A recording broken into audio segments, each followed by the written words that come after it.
Buon pomeriggio, Scott. Thank you for coming into the studio. Sono Radio Italia 1 for the night there. Thank you very much for having me. Yes, so Scott Kennedy, Liberal candidate for the seat of Morialta. And in the Italian community, we know that seat very well. And the current incumbent, who is John Gardner. That's right. But he's decided not to contest this time in this election. So let's we'll hear a bit about Scott Kennedy and what you think you might want to do. What are the big issues in Morialta?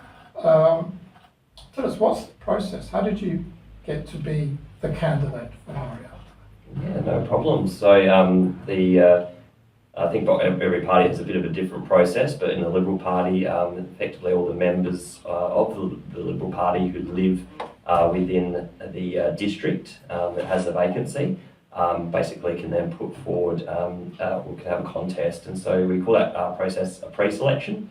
And so any member of the Liberal Party can nominate for any seat, and then the members within that area will then have a meeting. The candidates will make speeches, they'll answer questions from the floor, and then they will basically, there'll be a vote of all the members, and then they'll basically decide who the next candidate is going to be. So that process occurred back in February, and then I was announced as the candidate following that process. Like February last year? That's right, yes. Okay. So for quite a lead-in. I was working full-time up to about 4 months ago, and so, yeah, basically trying to fit in campaigning around full-time work and everything else in my life, including CFS.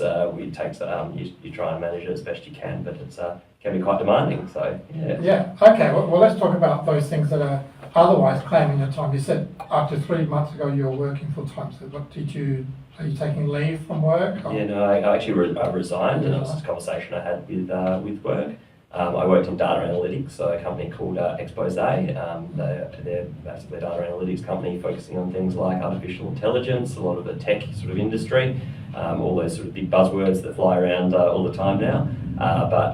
Yeah, it was a very variable, very enjoyable job, a great workplace that I was working for, and I had conversations with them before I ran for pre-selection, and then sort of explained what it might look like, and they were very supportive of me through the process.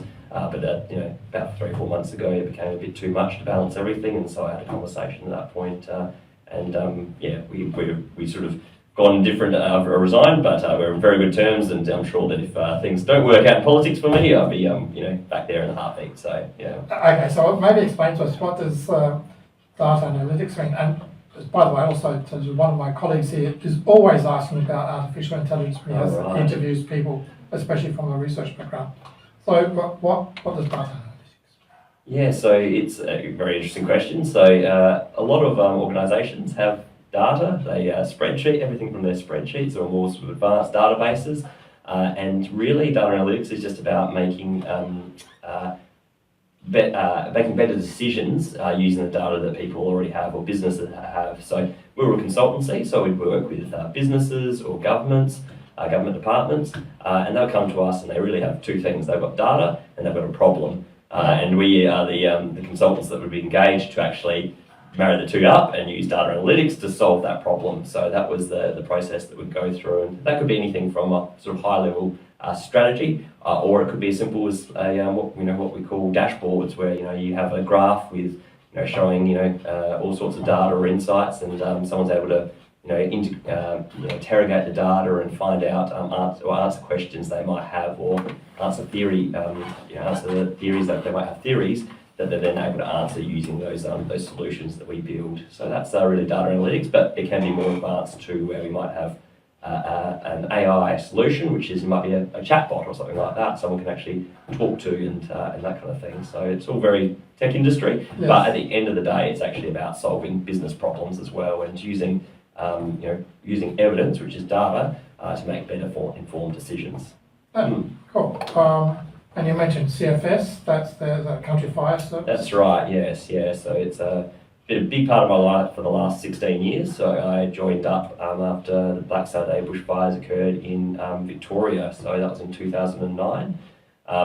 Basically, I've lived in the peri-urban areas of Adelaide my entire life. I was moved into Woodford when I was 6 years old, which is in Morialta.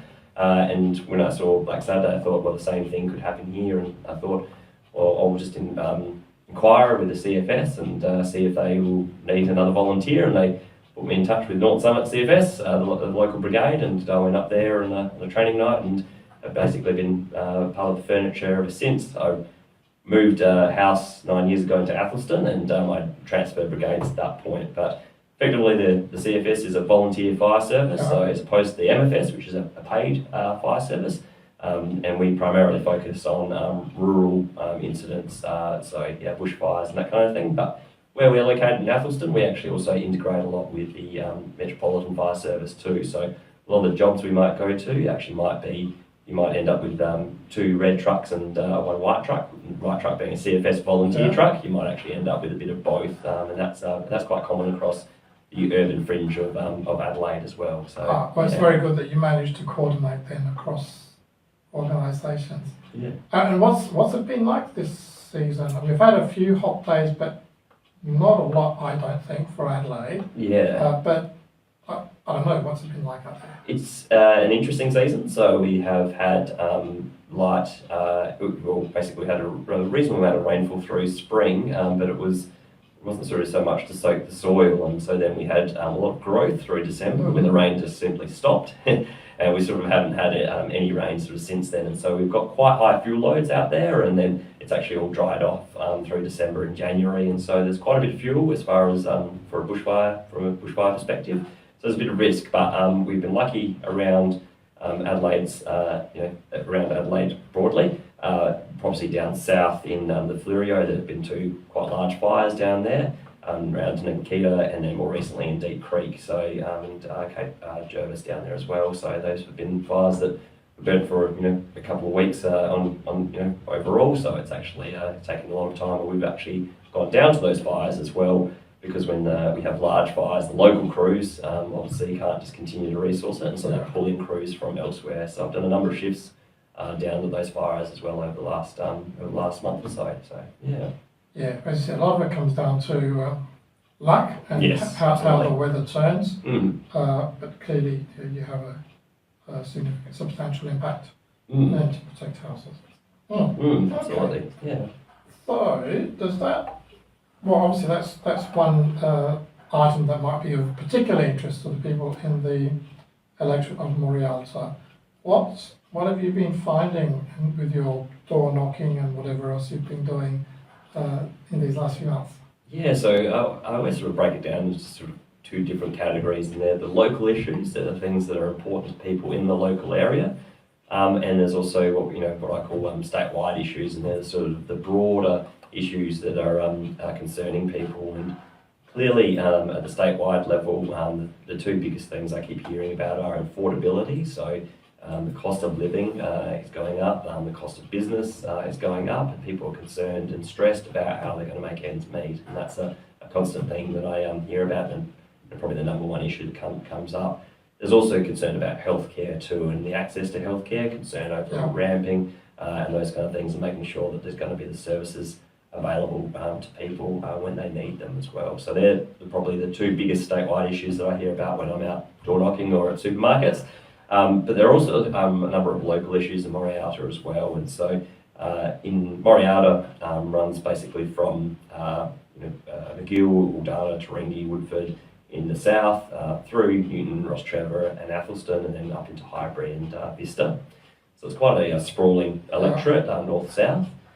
In the south of the electorate, the government's basically got plans to develop McGill University site, and so there's a deep concern about that. This is an area which has already had substantial urban infill, where 1 house gets knocked down, 2 or 3 get put up in its place, and it's also had a reasonably large development next door in what's known as Hamilton Hill, which has been about 440 extra homes there as well. And so the local roads are kind of struggling, and people are concerned about how much infill has already happened in the area, and the idea that more land is going to be, or open space is going to be developed, is concerning for people when they want to see that site preserved. And so we've got a position to save the entirety of that site for our community use, be it sport and recreation, aged care and retirement living and healthcare services as being a priority for those at that area, noting that we have an ageing population in Morialta as well. Yeah, so that McGill site is a lovely spot. It is. The University of South Australia was. Mm. My wife worked there for a while. Oh, They was very fantastic. pleasant, yeah. Yes. Pleasant environment. So your position, the Liberal Party's position, is that that should be retained for parks.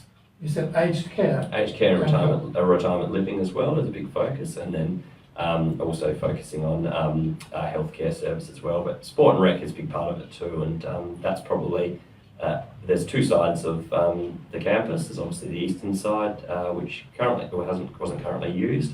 The government's changed their position. They wanted originally to build 400 more homes on the site. They've announced plans which have matched ours to a certain degree. However, their plans still propose developing about 83% of the eastern side as far as building houses and 83% of the eastern side. So we have concerns that because it'll be 6 or 7 years before the western side gets looked at, things may change in that time as well, and they may want to take more on the western side too. So I really want to make sure that there's place for sports clubs. There's lots of sports clubs that have approached us saying, "Oh, we need a home, or we need extra grounds to actually play our sport." So whether they're soccer clubs or hockey clubs. Mm. So, and this healthcare or aged care, would that mean someone taking space and building facilities there? Correct, yes, yeah. And there are health facilities already on the site. There are light health facilities, physio, Okay. which I've actually used recently. I'm showing my age now, where I went to the gym and unfortunately did my lower back, and so I had to do some physio, and I used the facilities at the University SA at the time site, and they were fantastic services, and they got me back up on my feet in a record time. So very keen to keep some allied services there. We're not talking necessarily a hospital or anything like that, but clinics that can actually be preventative and primary health care.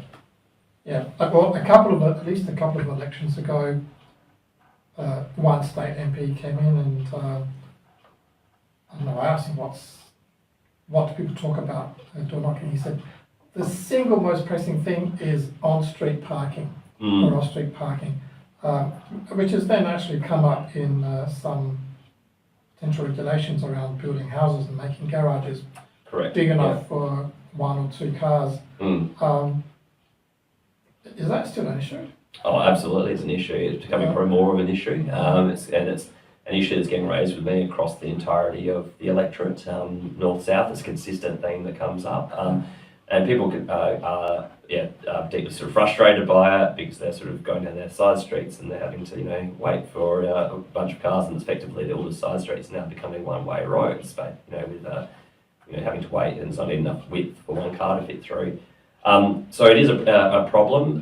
The government's proposal was to effectively increase the size of garages. I'm extremely sceptical that would actually work because my observations, literally from when I've been out door knocking as well, is that the majority of people are using their garages for other purposes, so storage or even gyms. Yes. And I've seen a number of people running businesses from their garages as well. And so making them bigger, I don't actually think will actually achieve anything because people will still be using them for those purposes. I think that the difference between an established home and the homes that are getting built these days is that established homes would also have a shed out the back, somewhere to store things, and that's no longer the case. And so now people are using their garages as a shed instead, and that's the bigger issue. So. Okay, well, actually let's have a short break there for some messages from our sponsors, and we'll come back to speak to Scott Kennedy, the Liberal candidate for Morialta. Okay, and I just stated that we've also invited Matthew Marozzi, the Labor candidate. If he wants to appear, it's for him at this stage. Cool, so you mentioned some of the topics that come up being cost of living and difficulties in the business sector. What are the hot points for the businesses in the area, or in South Australia? I think across both businesses and households is energy is the number one Okay. issue that comes up. So there's a lot of concern just about energy prices continuing to increase. In case of business, that often becomes an on cost that they're putting onto their customers. There's one cafe in my local area who's been obviously pushing up their coffee prices, and obviously got a bit of flack about doing that from customers. So they had the novel approach of actually putting up two of their electricity bills on their till to actually demonstrate what's happened to their energy prices. And I think that was quite a novel way of explaining why everyone's paying a bit more for a cappuccino as a result, because effectively he's incurring large costs and just by doing the same thing. So that is the number one issue that comes up for households and businesses. For businesses, they're passing that on to customers again. That means it's more challenging for them to live, and then and then leaving less for their household budget, which is obviously increasing as well with their cost per home. So we've got a number of different policies to reduce or put downward pressure on power prices. That includes stabilising the grid by keeping Torrens Island B open, and which is a gas-generated power plant. But also doing other things such as a $20 million scheme for renters as well to buy solar panels and batteries as well. And the advantage of batteries is they stabilise the grid and actually help basically store that energy that can be used again. So that can be a co-investment from renters and their actual landlords as well. So that's another policy we've announced. Okay, can you explain that a bit more? Yeah, So, sure. because I know this has always been an issue, because, there might be incentives to introduce solar panels. It's not necessarily in the landlord's interest, there's no return for them to do that. So how would this scheme work?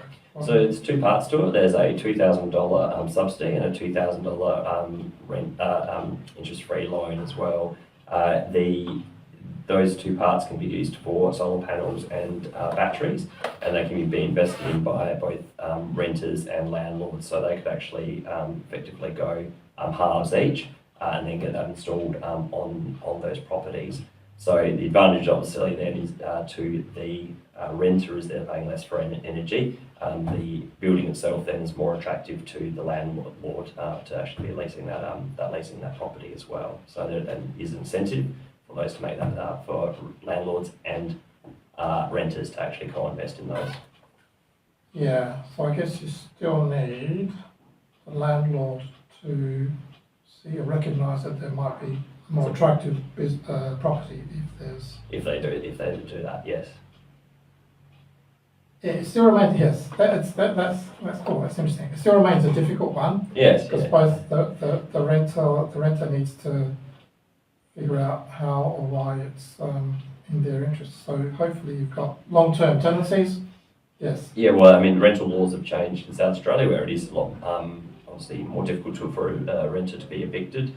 So I think there's a lot more certainty on the side of renters. This is also a policy that has been implemented successfully interstate too, so that would be it has been tried interstate and has been shown to be successful there, so yeah. Okay, so we've just got a few minutes to go. So we've mentioned businesses, energy is the common cost of living issue we've discussed, and so we've got some policies there. Any messages or initiatives that you want to take forward specifically for the electorate of Morialta? Yeah, so beyond obviously McGill University, there are a couple of other local issues. Certainly roads is one that's been raised with me a number of times too. There is an intersection, I'm not sure if you know it, Moles Road, St Bernard's Road, Arthur Street, that intersection there, because of the infill that's happened around the area, that and the school, the Morialta Secondary College, which is on its way to being full in 2 years' time, there is a lot of pressure on that intersection. So we've committed to upgrade that intersection there. And that involves installing synchronised lights at that intersection, or those two intersections, and make them effectively act as one intersection, which would make it a lot safer for people turning onto St Bernard's Road. We've also committed to a safety upgrade at the intersection of Montacute Road and Forest Avenue, and resurfacing Montacute Road as well, which is in pretty dire need of resurface. I often describe it as Morialta's best four-wheel drive track. Yes. I'm lucky enough to drive a Jimny, a very small four-wheel drive, so I'm okay, but I'm not sure how everyone else is getting along in their two-wheel drives on that road. In the north of the electorate, there's an issue called Giant Pine Scale, and this is quite interesting. So it's in Highbury area and Hope Valley, and it's unfortunately seen it's an introduced pest, so it's a biosecurity issue. Okay. It's attached itself to pine trees, and so it eventually leads to the death of those pine trees. And so there's an eradication program currently underway in Hope Valley and Highbury, and unfortunately that's seeing a lot of the local parks and reserves having all their trees cut down. So all these pine trees have been removed. So we're talking in the area of sort of 2,500, 3,000, I think we're sort of up to at this point. So that's a lot of trees that have been taken away, and it means that a lot of local parks and reserves are currently without shade, and people who brought into the area, because it's lush and green, all of a sudden are looking at effectively a lot of barren space. And I have some concerns about how this has been handled in the past, where there's been delays between when infestations have been detected in Hope Valley Reservoir and when those trees have been removed,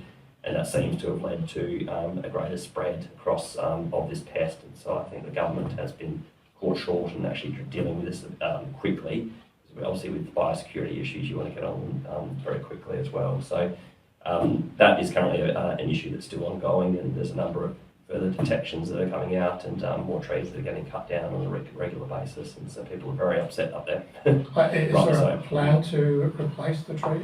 So the government is revegetating on state government land. We have a policy through Giant Pine Scale Recovery Fund to also revegetate council land as well. So council has been had to remove trees in local reserves, and so we've committed that we'll fund the revegetation of that land, because we believe the state government should take the ultimate responsibility for this issue. Oh, okay. Fine. So there's a variety of specific elements that relate to the electorate. Yes, yeah. And and so in the meantime, you're knocking on doors. I am, yes. I try to do it every day. Sometimes there's other things going on, but trying to get out every single day and make sure I'm knocking on at least 50 doors or 100 doors or so. So try and get around that number. Yeah, and quite a bit of social media, I'm seeing. Yes, that's part of way of life now. Is obviously there's a lot of social media to make sure everyone knows what I'm up to. So yeah, that's nature of the world we live in these days. Okay, well again, thank you, Scott Kennedy, Liberal candidate for Morialta, for coming to the studios of Radio Talia One Adelaide, and good luck. Thank you very much for having me. Thank you. Bye. Thank you very much for that. Yeah, excellent.